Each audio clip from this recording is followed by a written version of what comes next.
Okay, ito na siya ngayon.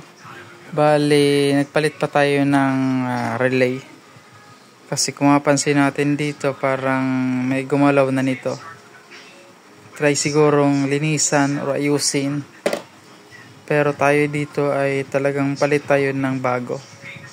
Ito yun.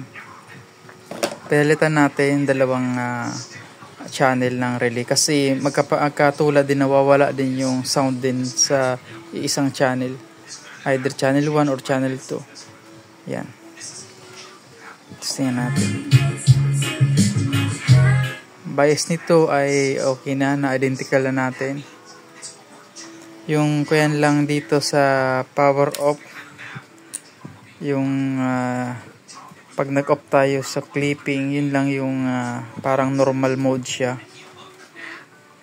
Tingin ko normal kasi pag inalis natin yung main supply, nawawala. So okay naman siya pag ganun Parang problema yon kasi may supply yung capacitor, nag-discharge. Then kaya natin yung clipping na ilaw to. Sige, abangan natin kung abot. I-post muna natin. Abangan natin kung lalabas yun. Okay, ito na siya. Pinost natin kanina para mabot yung video. Ito na siya. Naka-off pa rin yan. Ito na. Sabihin, galing dito. Tanggalin natin. Ayun na.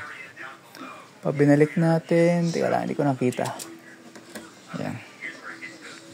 So, normal operated. Kasi yung mga amplifier talaga na pag once in off, lumalabas yung clipping. Ang unti-unti siya nawawala. Normal naman yun. Ang hindi normal kapag once na naka-power on, na lumabas yan, yun ay hindi normal. Okay?